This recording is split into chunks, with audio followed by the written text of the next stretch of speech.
Good morning প্রিয় দর্শক। তো বলে বাবা মার্কেটিকা সিরিয়ালটি খুব শীঘ্রই শেষ হচ্ছে। তো কেন শেষ হচ্ছে তো সে সম্পর্কে চলুন বিনা সময় এই ভিডিওটা শুরু করা যাক। যে রাহুলের মৃত্যুর পর থেকে এক ঝাঁক ধারাবাহিকের টালমাটাল পরিস্থিতি। একদিকে যেমন বন্ধ হচ্ছে বেশ কিছু সিরিয়াল, তেমনি সময় পরিবর্তন করতে হয়েছে কয়েকটি মেগার প্রসঙ্গত ধারাবাহিক।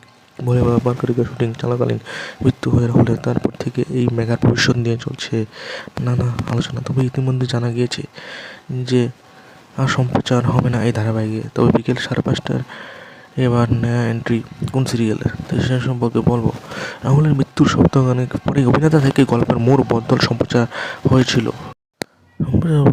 পারকারিকা ধারাবাহিকের সিজন 3 যা নিয়ে রীতিমতো ক্ষোভের মুখে পড়তে চলেছিলেন কর্তৃপক্ষকে। তড়িঘড়ি ধারাবাহিকের বন্ধের সিদ্ধান্ত নেওয়া হয়। এরই মাঝে টেকনিশিয়ান স্টুডিওর বৈঠকে সিদ্ধান্ত নেওয়া হয় যে ম্যাজিক মোমেন্ট তার সঙ্গে আপাতত কাজ করবে না টলিপাড়ার কোনো শিল্পী ও কলাকুশলী। তাই এইবার পারকারিকা স্লটে দেখানো হবে নয়া ধারাবাহিক। মিলন হবে কতদিনে সম্প্রচারিত হবে 5:30। এর আগে রাত 9:30 দেখানো হতো সিরিয়ালটি, যে জায়গায় এখন দেখা যাবে প্রতিজ্ঞা নামে চলছে মেগা। কালকে থেকেই আরম্ভ হয়েছে, আপনারা জানেন বোধ হয়।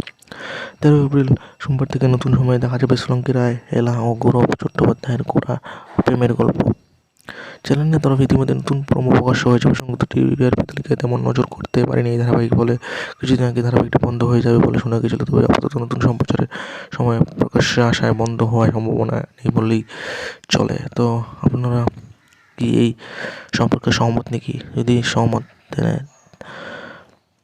তাহলে কমেন্ট করে জানাবেন। ভিডিওটি দেখার জন্য অনেক অনেক ধন্যবাদ। আর ভিডিওটি যদি আমার নতুন এসেছেন তাহলে সাবস্ক্রাইব করে ফলো করে যাবেন। ধন্যবাদ আমার প্রিয় দর্শক।